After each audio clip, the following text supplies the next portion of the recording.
Assalamualaikum warahmatullahi wabarakatuh.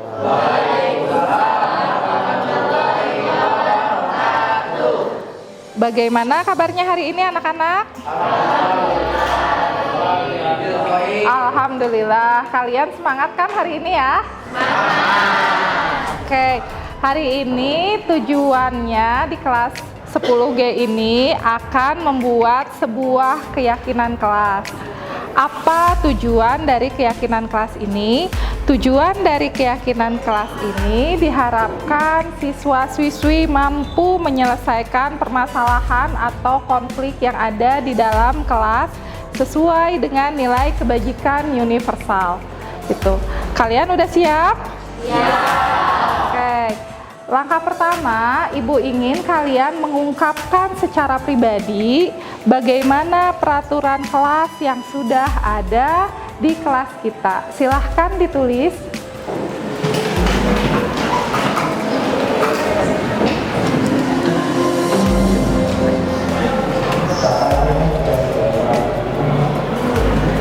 Nggak apa-apa, yang peraturan berarti oke.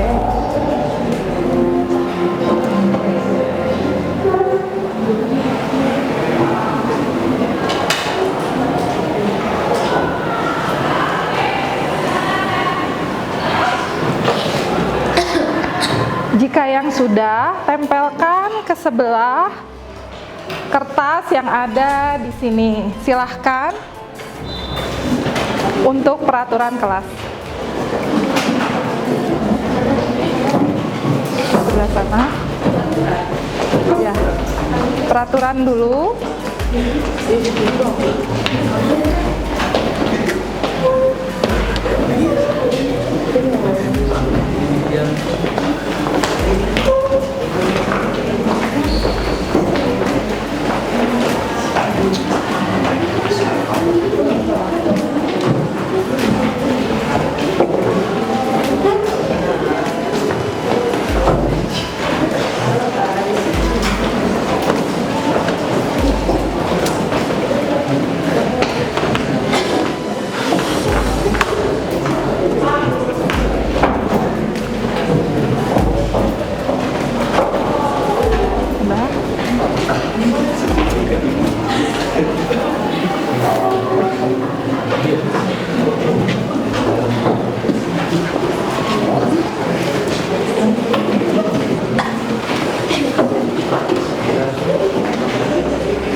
Boleh di sini. Udah. Terima kasih anak-anakku. Nah, kita akan membahas tentang peraturan kelas yang sudah kalian laksanakan selama ini. Nah, yang pertama, jangan membuang sampah sembarangan. Jangan melawan kepada guru. Jangan coret-coret dinding atau meja. Kemudian menjaga kebersihan, tidak terlambat datang ke sekolah, tidak memilih-milih teman, tidak boleh memainkan handphone saat jam pelajaran, kemudian harus izin ke kamar mandi, jangan terlalu lama. Nah, ini adalah peraturan kelas yang ada di kelas kita. Menurut kalian, peraturan ini membutuhkan kalimat yang positif agar termotivasi untuk kalian bisa menghormati kata-kata yang sesuai ada pada peraturan kelas ini. Nah, menurut kalian, apakah masih ada kekurangan dari peraturan kelas ini? Masih, yaitu belum adanya kebajikan universal yang ada di papan ini ya. Nah, sekarang kalian tuliskan kalimat positif yang menandakan kalimat-kalimat universal. Silahkan dikerjakan.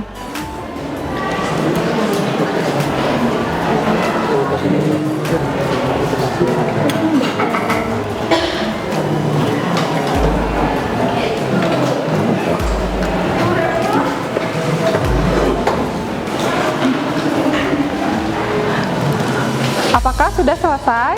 Nah, silahkan perwakilannya untuk menempelkan di dinding.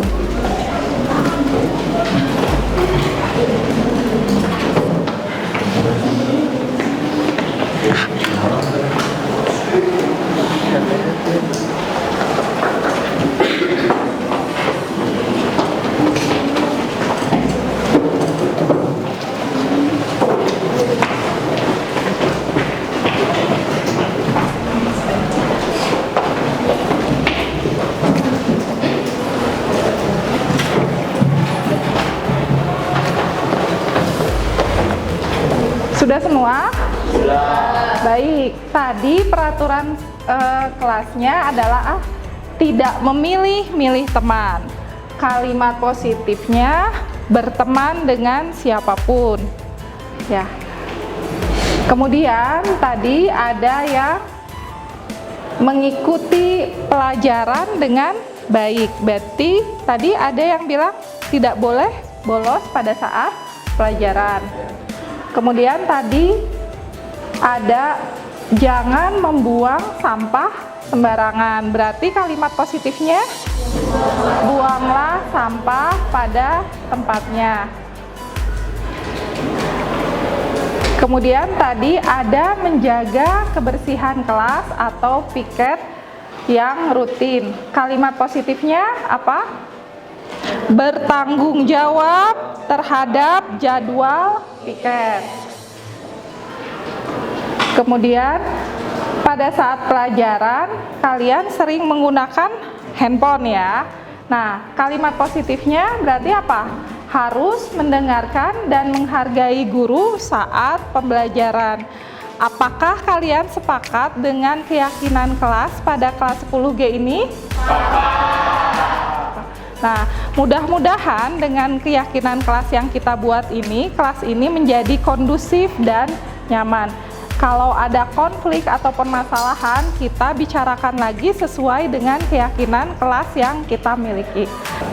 Nah, setelah peraturan kelas kita diskusikan, kemudian ternyata ada kalimat positif dari kebajikan-kebajikan universal, maka kita akan membuat tabel yang tampak seperti dan tidak tampak seperti. Adakah perwakilan yang akan membuat bagan di sini? Silahkan. Oh ya, Albia.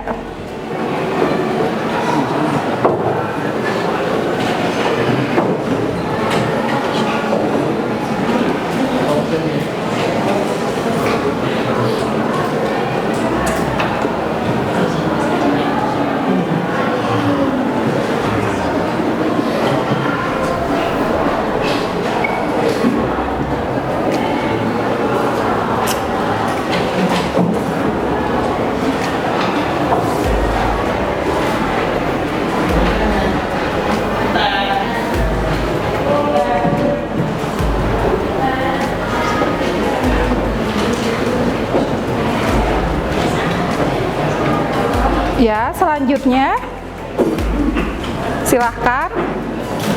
Baik, Ova.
Ya, selanjutnya Susi.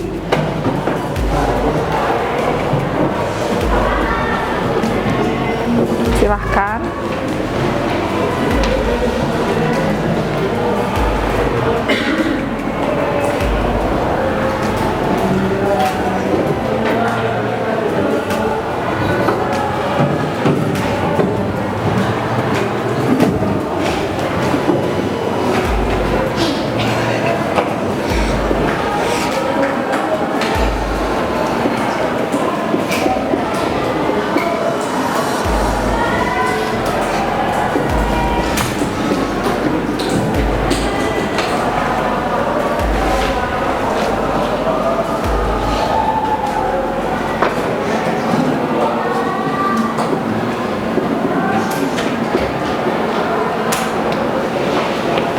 Baik, selanjutnya Airin.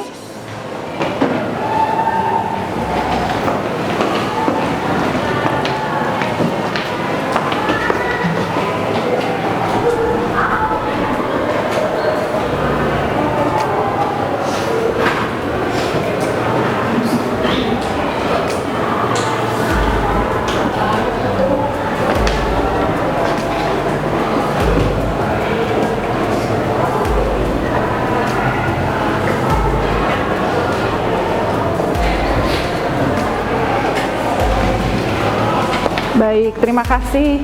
Ibu akan membacakan keyakinan kelas yang tampak seperti yang pertama, yang harus kita yakini adalah hadir tepat waktu, menghormati guru saat menerangkan, kemudian bertanggung jawab pada jadwal piket, dan berteman dengan siapapun.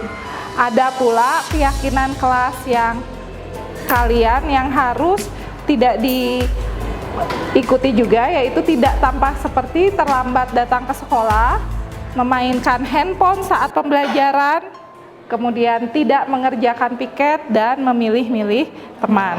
Nah, setelah itu kita membuat sebuah gambar dengan ketentuan kalau dalam keyakinan kelas apa yang terlihat, terdengar, dan berperilaku. Nah, yang terlihat adalah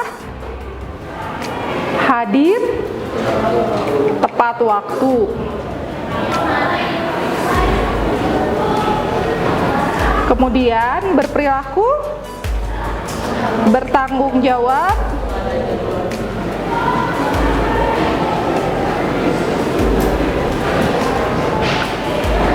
pada jadwal piket.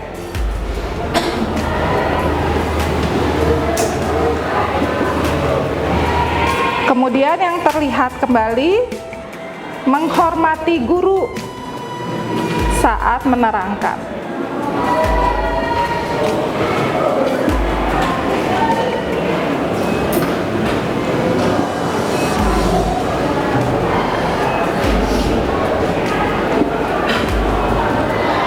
Yang berperilaku, berteman dengan siapapun.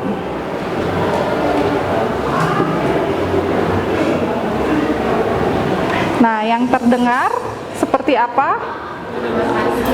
Berterima kasih,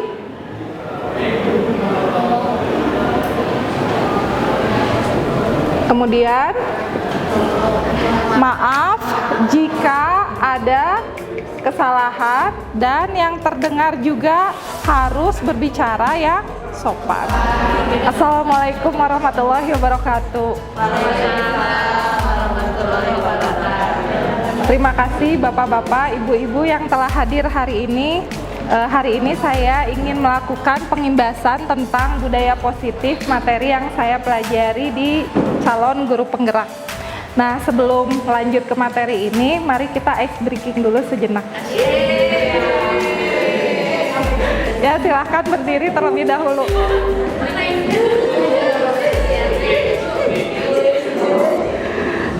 Ya, ice breaking ini karena saya guru matematika ya, mungkin kita sedikit bergoyang tangannya ke atas.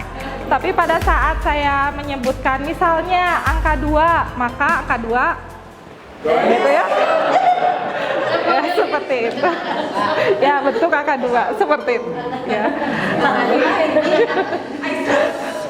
Ya. Mari kita mulai Bapak Ibu gerakannya. Siap Bapak Ibu. Nah, sekarang angka 3. Gini. Angka 8. Angka 13.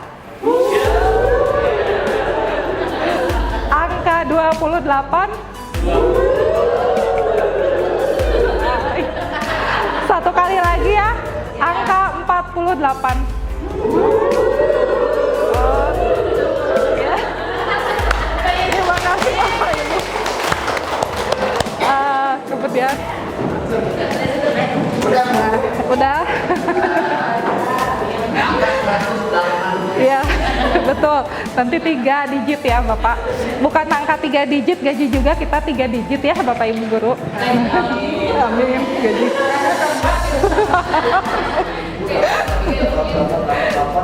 Oke, nah Bapak Ibu, saya itu belajar tentang budaya positif ini. Apa hal pertama tentang budaya positif ini?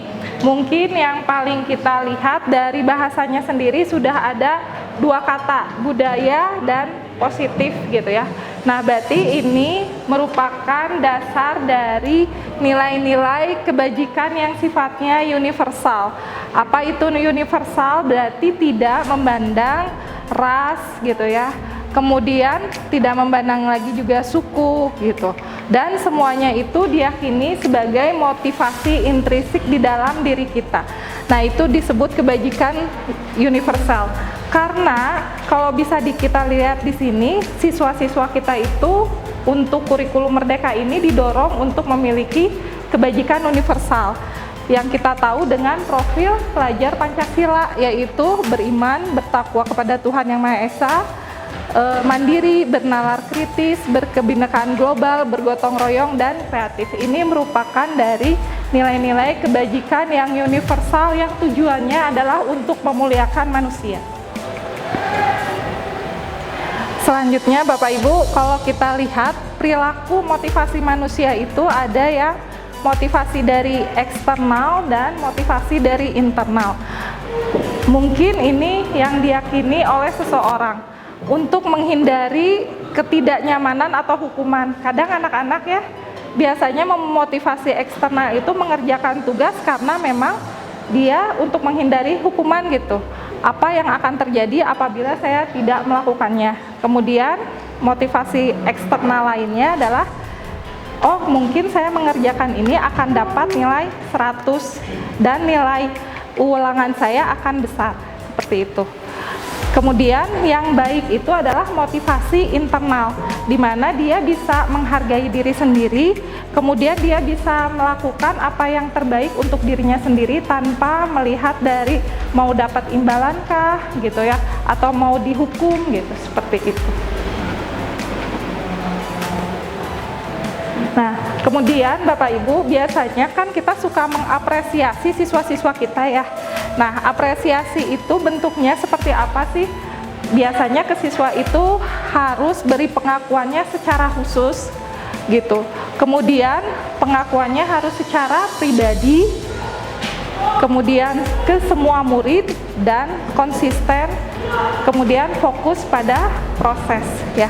Contohnya misalnya kita lihat di tayangan berikut. Nah, contoh pengakuan apresiasi atau kebajikan. Ini ada pembukanya, ada 3 contoh. Yang pertama, kemarin saya perhatikan, berarti itu merupakan pembuka.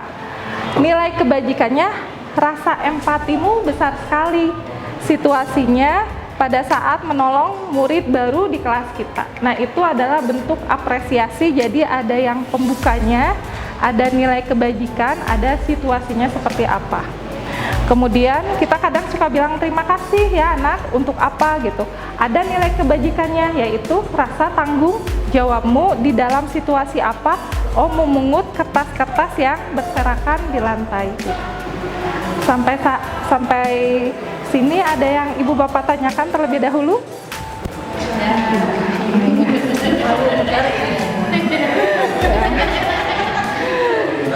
Nah, kemudian kan biasanya kalau untuk melakukan budaya positif berdasarkan nilai-nilai kebajikan itu ada sesuatu yang bersifatnya hukuman ya. Ini kita sepakat aja. Yang pertama, apakah hukuman dapat mendisiplinkan anak menurut Bapak Ibu? Bisa iya, bisa tidak.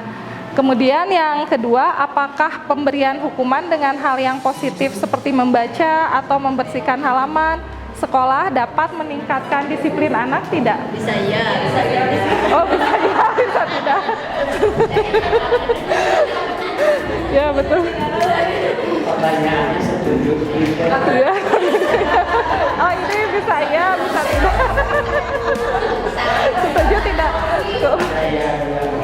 Iya. kemudian pada saat kita memberi penghargaan, memang benar-benar dapat meningkatkan motivasi anak atau tidak gitu.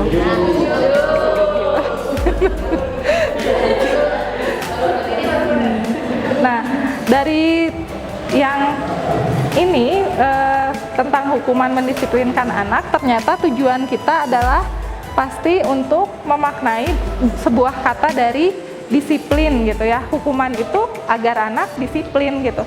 Nah, tapi kesannya itu yang sekarang itu budayanya itu adalah membuat disiplin itu bentuk ketidaknyamanan ya. Tetapi ketidaknyamanan itu biasanya suka kita resapi gitu ya. Sedangkan menurut Plato sendiri bahwa disiplin itu adalah menuju sebuah tujuan apa yang dia hargai gitu. Seperti itu. Ini tentang makna disiplin. Jadi sebenarnya disiplin itu adalah bentuk belajar, bukan bentuk suatu yang menyakitkan bagi murid atau bentuk ketidaknyamanan. Nah, ada simulasi ya Bu, simulasinya kita baca sama-sama atau kita bahas sama-sama. Ada beberapa tindakan guru. Ini mungkin tindakan ini adalah keseharian kita ya, keseharian kita. Nah, menurut Bapak Ibu bisa dijawab apakah ini termasuk hukuman atau konsekuensi? Mungkin karena untuk diskusinya lebih interaktif, ada yang akan menjawab dari beberapa pertanyaan ini, yang mana hukuman, yang mana konsekuensi. Nomor 2 hukuman, lari. Nomor 1 Ya,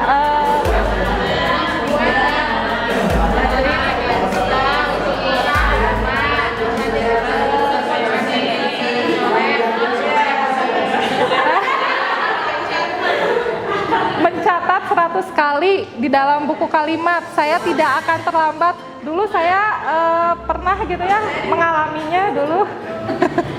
Kemudian itu termasuk apa Bapak Ibu?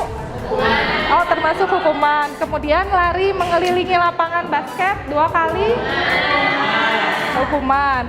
Murid diminta untuk push up 15 kali karena tidak menggunakan masker ke sekolah, hukuman gitu. Oh, mengganti kertas tugas teman yang telah dicoret-coret, konsekuensi. Membersihkan tumpahan air di meja tulis karena tersenggol, konsekuensi. Nah, ini pernah saya waktu pengalaman jadi wali kelas ya, ada yang murid disuruh untuk tidak mengenakan sepatu seharian di sekolah karena tidak mengenakan sepatu hitam. Berarti itu apa? Hukuman. Ya, jawabannya apa Bapak Ibu? Ya, betul.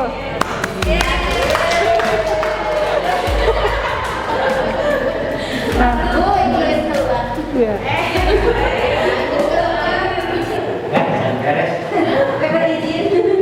Nah, ini perbedaan dari hukuman dan konsekuensi. Nah, kalau hukuman itu berarti memang sesuatu yang akan menyakitkan ya. Kemudian membuat anak itu sakit untuk jangka waktu lama. Anak jadi nggak suka sama kedisiplinan. Mungkin benar juga ya, karena kita melihat di sekeliling kita juga yang kasus yang tadi juga bukannya disiplin ya. Nah, kemudian kalau hukuman itu sifatnya adalah paksaan, kemudian mendorong anak menyakiti diri sendiri, konsep diri yang buruk, kemudian anak belajar untuk menyembunyikan kesalahannya, marah, rasa bersalah, dipermalukan, merasa tak dihargai gitu. Nah, kalau konsekuensi kebalikannya, bahwa itu sesuatu memang harus terjadi dan membuat, walaupun membuat tidak nyaman, tapi jangka waktunya tidak panjang, itu pendek. Kemudian anak menghargai disiplin, ada stimulus dan tanggapan dari kita gitu. Kemudian menolong anak agar menyesuaikan diri, konsep diri yang baik, anak belajar untuk mematuhi peraturan, kemudian masih kehilangan hak tapi dibuat tidak nyaman, diasingkan untuk sementara. Itu adalah konsekuensi. Nah, ternyata Bapak Ibu, segala sesuatu bentuk budaya positif berupa hukuman atau konsekuensi itu sebenarnya adalah 5 kebutuhan dasar manusia atau 5 kebutuhan dari siswa kita itu tidak terpenuhi. Jadi penguasaan tidak terpenuhi, kasih sayang, bertahan hidup, kesenangan, kebebasan. Contohnya yang tadi memakai sepatu putih, berarti dia kebebasannya merasa terenggut sehingga dia melakukan seperti itu.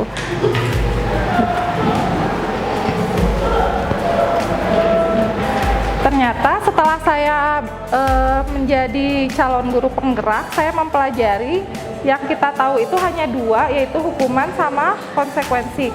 Tapi ada cara lain, yaitu yang namanya restitusi, Bapak Ibu. Jadi restitusi ini adalah pembentukan karakter biasanya dengan tujuannya mulia, bagaimana memperlakukan orang lain. Nanti Bapak Ibu akan melakukan simulasi teknik dari restitusi ini. Nah, sekarang ada 5 posisi kontrol restitusi. Nah, Ibu, kalau 5 posisi kontrol restitusi kita lihat di LMS saya kebetulan. Bentar ya Bapak Ibu. Kelihatan tidak Bapak Ibu? Kelihatan. Nah. Ibu bukan izin. Oh iya. Ya. Nah, Bapak Ibu. Bapak Ibu.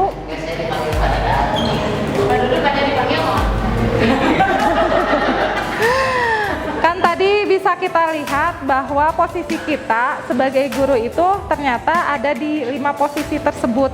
Yang pertama adalah posisi sebagai penghukum. Nah, biasanya kalau penghukum, kata-kata apa yang kita ucapkan? Kalau kamu tidak melakukannya, saya akan. Kemudian kalau penghukum itu dia gurunya berbuat kayak gimana? Biasanya menghardik, menunjuk-nunjuk gitu ya. Kemudian menyakiti, menyindir. Nah, hasilnya terhadap siswa itu menjadi pemberontak, pendendam, menyalahkan orang lain gitu. Murid berkata, saya tidak peduli gitu. Nah, ada posisi yang kedua, yaitu pembuat orang merasa bersalah. Nah, biasanya guru berkata, kamu sudah mengecewakan ibu bapak gitu. Guru berceramah, menunjukkan kekecewaan yang mendalam. Hasilnya adalah menyembunyikan atau menyangkal atau berbohong gitu. Nah, kalau misalnya sebagai teman, guru sebagai teman biasanya melakukan ini.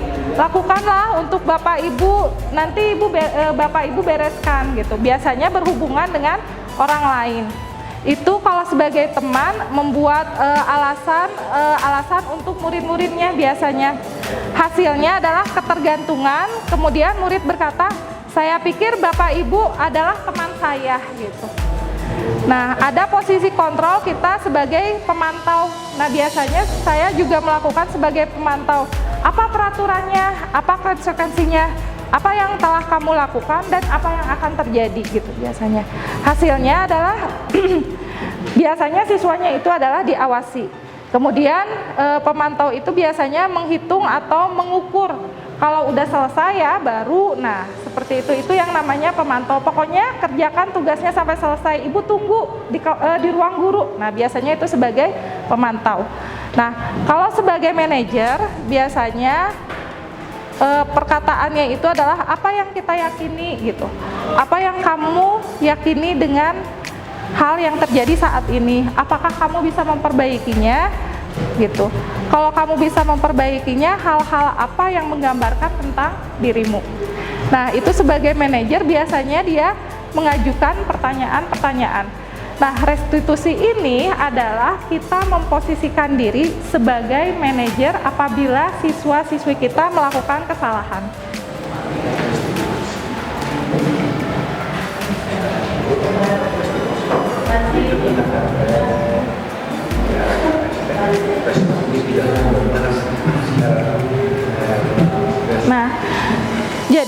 segitiga restitusi itu pertanyaan-pertanyaannya seperti apa? Ada 3, yaitu pertama, menstabilkan identitas.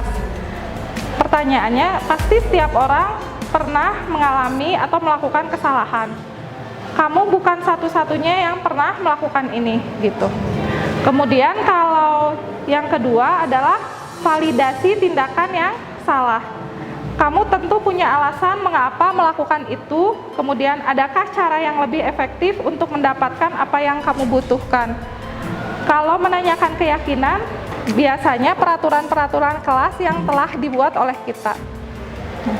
Mungkin saya ingin ada simulasi ya Bu, Bapak Ibu, berdua dulu untuk membacakan skrip, yaitu membacakan skrip tentang segitiga restitusi ini.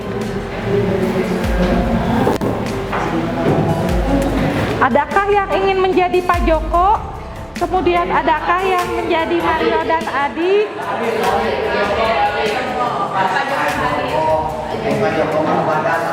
Ya, ada. Kita akan mempraktekkan dulu tentang segitiga restitusi, bagian mana tentang validasi identitas, kemudian validasi kesalahan dan keyakinan. Adakah yang mau sebelum kita simulasi real? Nanti saya akan memberikan naskahnya dengan konsep yang berbeda gitu. Konsepnya berbeda. Mungkin latihan dulu seseorang yang akan membacakan dulu tentang Pak Joko dan Mario dan Adi. Adakah yang mau Pak Heri jadi Mario atau Pak Acap jadi Adi? Pak Joko, Pak Numan, Pak Joko mau Pak Joko. Pak Arif jadi Pak Joko. Tinggal dibacakan saja skripnya Bapak Ibu, tinggal dibaca karena skripnya sudah ada. Skripnya udah ada. Yang jadi Pak Joko siapa? Mangga Bapak Ibu.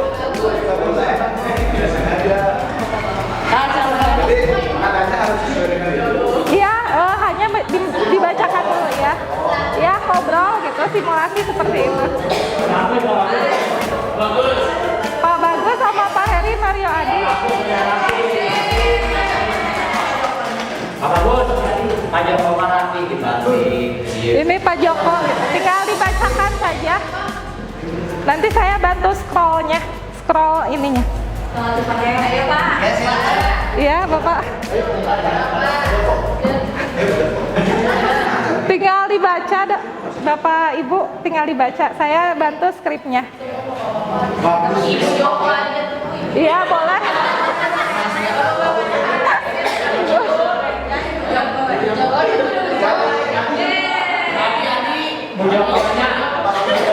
Ya, Pak Bagus, Pak Joko. Mario. Ya Pak. Mario. Mario tadi, Bapak tadi dengar laporan dari guru piket di kantin. Sepertinya kalian ada masalah ya? Ada yang bisa Bapak bantu? Apa yang terjadi? Iya Pak. Tadi pada jam istirahat pagi, kami main berbareng makanan di kantin.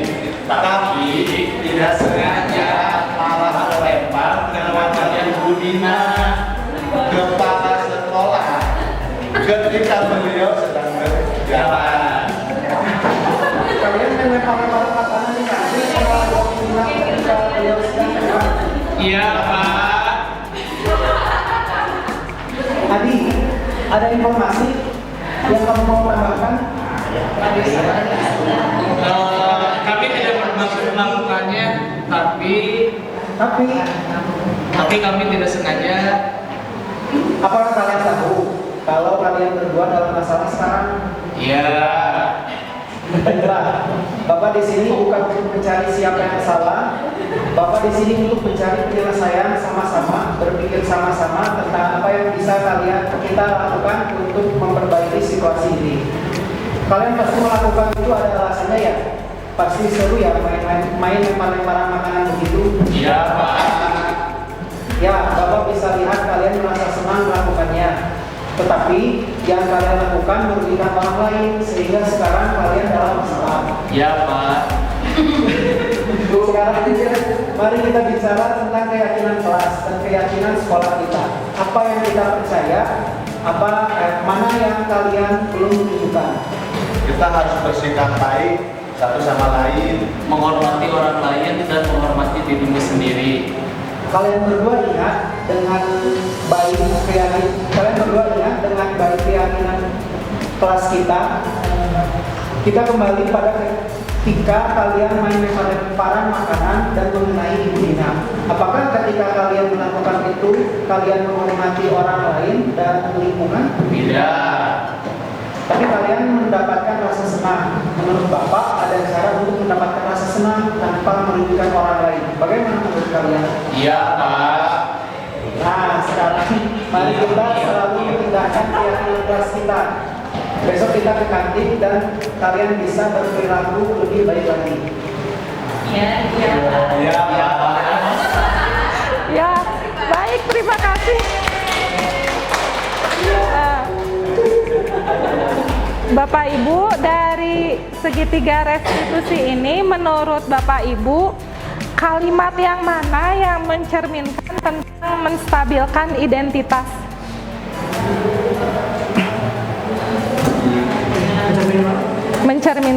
Menstabilkan identitas. Mario. Kalau memahami itu apa? Itu ya, kayak lempar-lemparan gitu. Oh ya, senang-senangan. Yang seneng-seneng itu, pasti memahami Iya. Kemudian bagian mana yang tentang validasi tindakan yang salah? Mengenai wajah Bu Nina, Pak Joko, Iya, Pak. yang Pak Joko ya, yang Pak Joko kalimat. Itu ada lakukan merugikan orang lain, itu juga sekarang. Tadi yang ada masalah. Iya, betul. Kemudian yang terakhir adalah menanyakan keyakinan. Itu keyakinan kelas kita apa coba? Ingat nggak? Nah, ya betul Bapak Ibu, terima kasih. Nah, sekarang Bapak Ibu kita akan mempraktekkan, saya akan membuat sebuah cerita dari segitiga restitusi ini. Dibagi menjadi satu kelompok 3 orang. Yang satu ada berperan sebagai guru, yang satu berperan sebagai murid, satu lagi memantau atau menanggapi. Misalnya pada saat adegan terjadi, setelah selesai adegan dipantau apakah ketiganya ini muncul di dalam simulasi tersebut. Gitu. Bisa dipahami Bapak Ibu? Ya.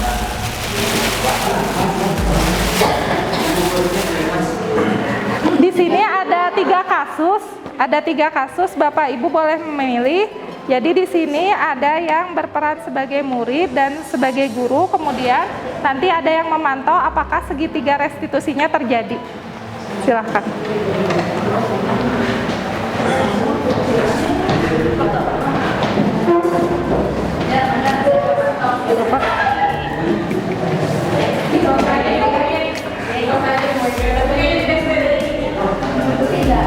Bapak dengan itu ya bertiga.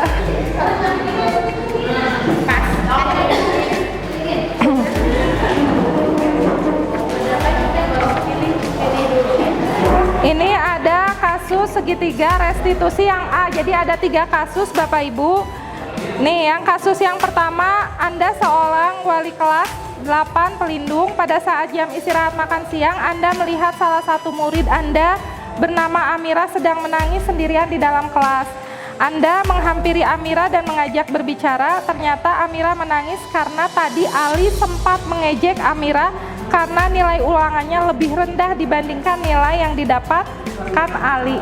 Ini adalah situasi kejadiannya. Ibu bapak melakukan adegan seperti yang di sini. Tuh, mangga.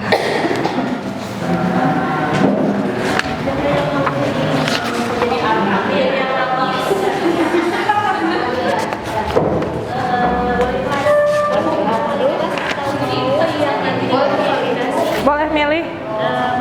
Ini kurang 1. Ada yang ini.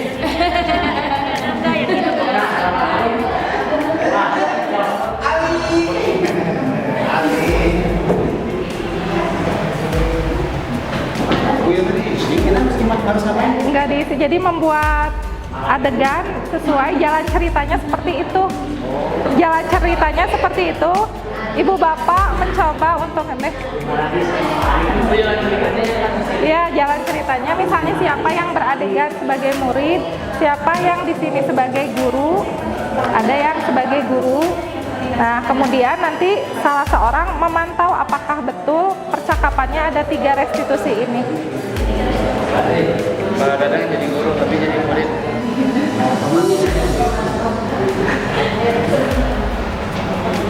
Ini kan lain. Ibu ditanyakan si Ali teh kenapa sih tadi teh lihat Amira apa sih? Yang Amira pertama, menangis, guru itu melihat Amira nangis, nah, terus menghampiri, dia nanya, kenapa Amira menangis? Ternyata ada ejekan dari Ali, bahwa Ali merasa melecehkan. Lebih besar daripada Tanya Iya, ya betul. Iya. Amira menangis setelah bicara sama setelah ngobrol sama Ali. Apa yang terjadi bisa begitu? Iya. Apa yang terjadi gitu ya bisa ya? Bisa.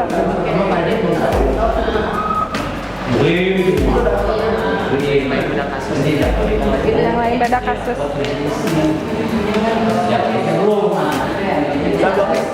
Ini nunggu Pak Gagas yang akan videonya.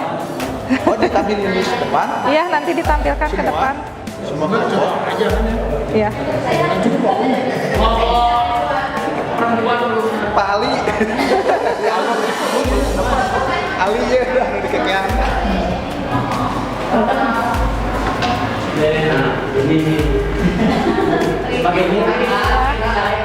Mangga kelompoknya Bu Gina.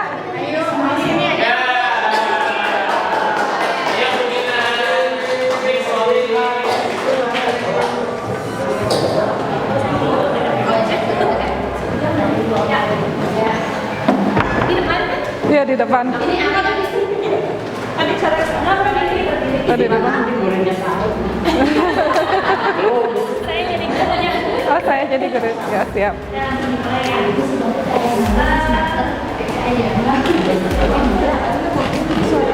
Yang tampil. Kedengeran nggak? Yang tampil. Gina wes saya mencuri Gina. Karena diledek oleh kamu, apakah itu betul? Iya Bu. Kira-kira apa masalahnya ini? Ya Bu, soalnya saya nilainya lebih besar dari Amira.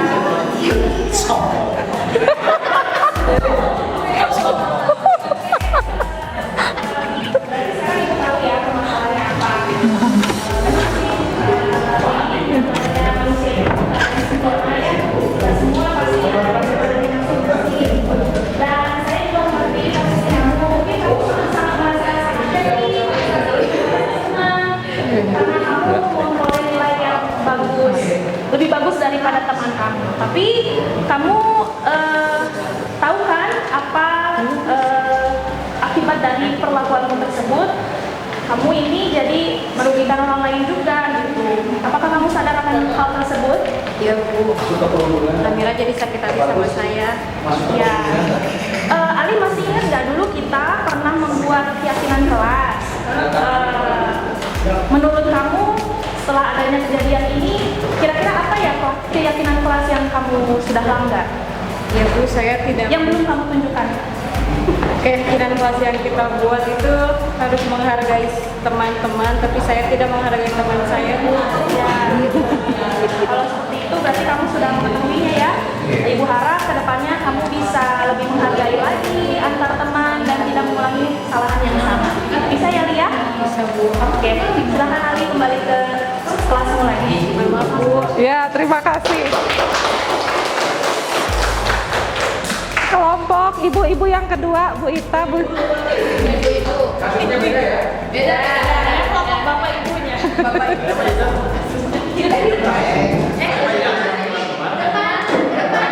Ya, ke depan. Di depan? Iya. Bawa sapu. Bawa sapu. Bawa berapa pinggan?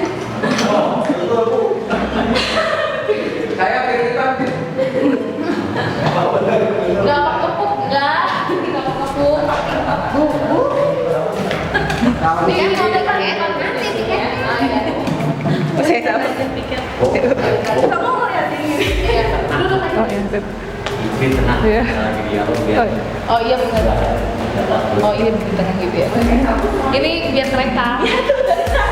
Dari sana. Pelan-pelan ini ya Ciko ya. Jangan atas-atas. Neng Ita, kenapa sendiri aja nyapunya? Iya nih Bu, kan harusnya 5 orang yang piket sehari itu.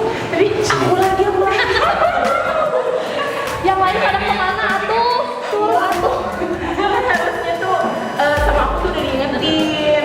Tapi yang cowok tuh suka ngangkat di bangku aja. Perempuan selalu nyapu. Jadi ada perempuan yang nggak ngapa-ngapain Bu. Oh, siapa emang? Ada tuh Bu. Aduh, itu orangnya. Nanti susurin lah ya. Nanti ibu tanyain kenapa dia begitu.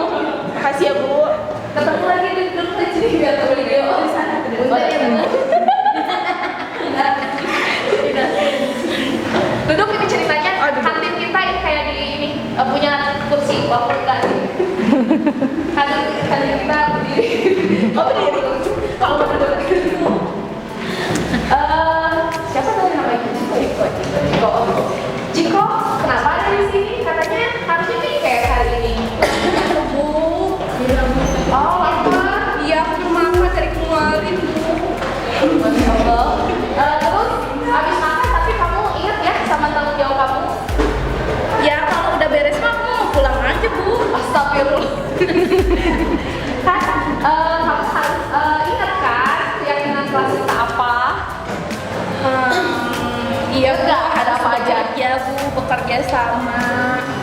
Ya tadi ada yang kamu lupa. Hormat. Tadi kan ibu lagi ngobrol di kelas. Kan Tuh, ibu kamu nggak jawab. kan ibu nggak ngobrol sama aku. Ya, tapi kamu kan piket juga hari itu. Kita tadi lagi curhat tuh kalau kamu nggak bantuin. Ingat sama tanggung jawabnya? Iya Bu, maaf Bu. Iya. Kamu tinggal di kelas 10A kan? Iya Bu, maaf. Itu tempat kamu belajar ya. Nanti kalau misalnya tempat belajar kamu nggak bersih, kamu juga kan gak nyaman tinggal di situ, belajar di situ. Iya Ya. Bu. Boleh sekarang stop makan dulu sampai kenyang supaya kuat anak satunya ya. Iya Bu. Ya, temennya nanti bantuin kita. Ibu tapi nanti anterin ya Bu ke kelasnya. Ih, kamu suka dolak-dolak. Ya, harus nanti lah dibilangin ya, Pak Cantel sama dia. Iya Bu. Oke, ya. Yuk atuh. Terima kasih. Ya, selanjutnya Bapak Ibu. Satu lagi.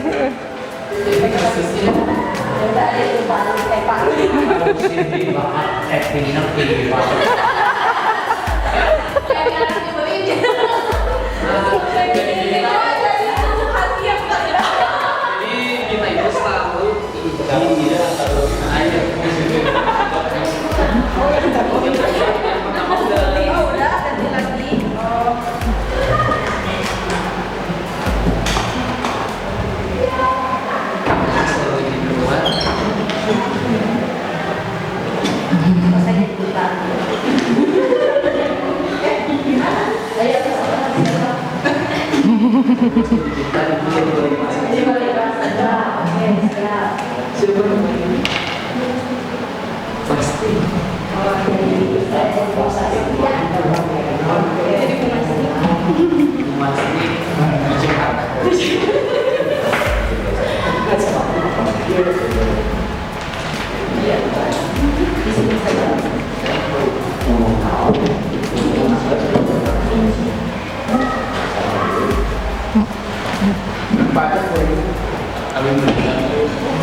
Udah mikir.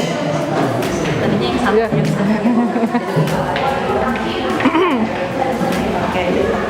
Di sini aja. Ya, boleh di sini aja. Di sini saja. Iya. Loading dulu.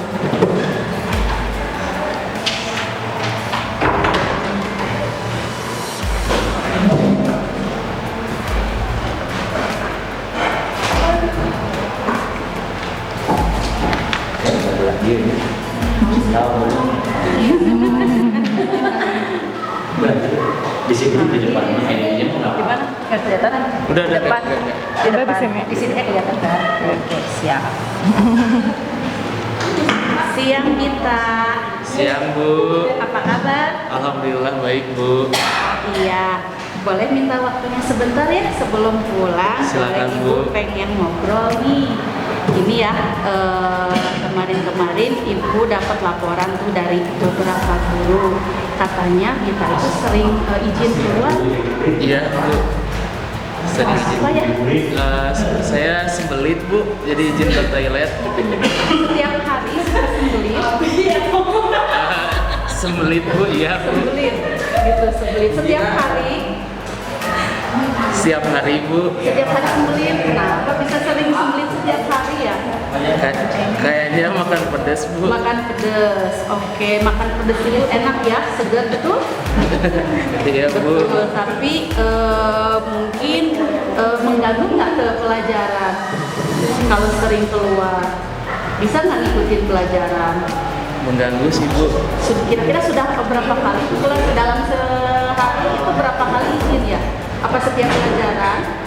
Biasanya satu pelajaran 3 kali ke 3 toilet kali. Bu. Nah kalau 3 kali ke toilet gitu, ketika gurunya mengajar, kita bisa ngikutin nggak? Pas masuk lagi ke kelas bisa Bu. Bisa ya, syukurlah kalau bisa ya. Lain kali kita mungkin bisa makanannya dijaga ya, biar nggak yang pedas-pedas nanti sembelit lagi. Kan kasihan juga Bita ya, kalau nanti ada bagian pembelajaran yang ketinggalan, betul tidak? Iya Bu. Oke, masih ingat nggak di awal Ibu dan teman-teman sekelas itu sudah membuat keyakinan kelas? Udah Bu. Masih ingat apa aja? Selalu bersikap positif, senantiasa menjadi diri terbaik, percaya dan menghormati orang lain, serta barang miliknya senantiasa membantu. Nah, kalau misalnya kita sering minta izin dalam satu pelajaran 3 kali, kira-kira keyakinan kelas yang mana nih yang belum kita maksimalkan? Senantiasa menjadi diri terbaik Bu. Oh, belum jadi yang terbaik ya. Iya, Bu. Nah, kedepannya kita mau bagaimana? Sebenarnya keluar itu ada alasannya Bu. Tadinya saya itu iseng aja keluar saat pelajaran supaya teman-teman yang lain itu senang. Saya sering ke toilet. Sebenarnya bukan sembelit alasan utamanya Bu. Oh gitu. Ya. Jadi biar saya bisa lebih dekat dengan teman-teman yang lain. Karena mereka menyuruh saya untuk sering keluar supaya mereka senang, katanya begitu. Begitu, baik Bita, bagus ya bisa menyenangkan teman ya. Tapi kita juga jangan lupa tugas utamanya ya. Iya, Bu. Oke, nanti Bita harus lebih memilih mana yang harus diikuti kemauan temannya ya. Iya, Apakah Bu. itu yang baik atau yang tidak ya. Oke, mudah-mudahan pertemuan berikutnya lebih betah lagi di kelas ya. Iya, Bu. Oke, terima kasih ya Bita. Iya Bu. Silahkan boleh pulang. Iya Bu. Terima kasih banyak. Oke. Nah, Bapak Ibu, kalau kita lihat memang ini sesuatu yang baru bagi kita. Berarti kita harus bisa merangkai kata-kata pertanyaan, menggugah rasa sadar mereka dan memperbaiki mereka apabila mereka melakukan kesalahan gitu ya. Jadi hukuman dan konsekuensi mungkin kita harus tambahkan lagi dengan satu, yaitu segitiga restitusi dengan yang sudah dipraktekkan tadi sama Bapak Ibu. Mungkin sedikit refleksi, ada yang ingin mengungkapkan kebermanfaatan dari materi ini.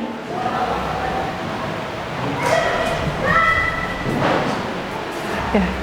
Boleh ya, untuk segitiga restitusi ini memang kalau melihat komponen-komponennya sangat penting ya, apalagi di kondisi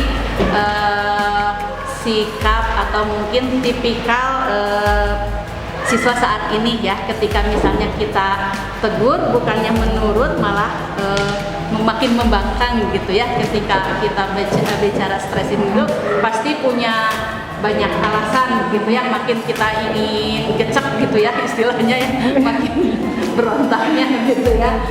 Mungkin jangankan mendapat solusi ya gitu ya, malah dia jadi antipati gitu ya, seperti itu, biasanya seperti itu. Nah mungkin dengan adanya segitiga restitusi ini, kita memperbaiki pola komunikasi. Mungkin tujuannya sama ya, ingin memperbaiki atau bagaimana caranya agar siswa disiplin, tetapi kita arahkan agar disiplinnya itu benar-benar muncul dari kesadarannya diri, gitu, betul. bukan karena paksaan atau tuntutan orang lain. Kalau misalkan merasa dituntut karena takut sama ibu A atau bapak A, ya semasa ada bapak ibu itu saja, yang lainnya ya tidak peduli begitu ya, kembali lagi ke habitatnya, ke fitrahnya yang masing-masing seperti itu. Tetapi kalau dengan digali begitu ya, mungkin kita juga bisa lebih, dari segi guru juga ya, guru juga bisa lebih empati. Kadang kita juga kan suka tidak sabar ya, langsung ingin itu menjudge, kamu salah begitu ya, kenapa sih begini gitu, harusnya begini begitu. Tetapi kan kita juga harus memberikan kesempatan anak memberikan sudut pandang ya. Tadi kalau di sana kan ada sudut pandang anaknya itu apa gitu, siapa tahu dengan adanya persamaan kita dengarkan sudut pandang dia, perasaan dia juga ada apresiasi ya, ada merasa dihargai. Mungkin saat ini ada perasaan atau ada suatu kebutuhan untuk dihargai ya. Mungkin kita lihat juga mungkin background ya, di keluarga mungkin tidak semuanya anak sejahtera secara psikis di keluarganya. Mungkin siapa tahu dan sebelum berangkat mungkin sudah kena omelan di rumah dari orang tua, begitu di jalan ketemu sesuatu yang tidak menyenangkan, di kelas situasinya tidak nyaman, ditambah ketemu guru atau wali kelas langsung menghardik gitu kan, aduh ya Allah, berarti terpukul banget gitu. Tapi mungkin kalau dari segi guru kita coba memperbaiki komunikasi lah intinya ya, seperti ini kita awali dengan step-step yang ini, mungkin pola komunikasi kita lebih terbuka ya, lebih membuka peluang untuk lebih berempati kepada siswa. Kita coba dengarkan dulu apa kata mereka begitu ya, pandangan mereka, sambil mungkin kita juga bisa memberikan arahan secara halus gitu ya, mendirinya untuk menyadarkan gitu bahwa ini benar atau salah, terus dia maunya seperti apa, dia juga bisa memilih dan sudah tahu konsekuensinya. Mungkin. Terima kasih Ibu Bapak ya. Begitu ya Ibu. Jadi sebenarnya di dalam siswa itu sudah ada motivasi atau kebajikan sendiri di dalam diri. Dia sudah tahu sebenarnya mana yang baik, mana yang buruk. Cuma kita tinggal mengarahkan dan menyadarkan saja pada saat dia melakukan kesalahan. Gitu. Terima kasih Bapak Ibu yang telah hadir hari ini. Mungkin sekian dari saya. Tapi sebelum berakhir saya akan membacakan sebuah pantun. Boleh Bapak Ibu?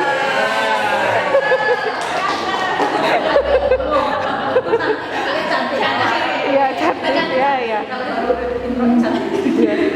Makan nasi uduk campur ikan. Paling enak minumnya Nutrisari. Terima kasih teman-teman sudah mendengarkan. Semoga bermanfaat di kemudian hari. Assalamualaikum warahmatullahi wabarakatuh.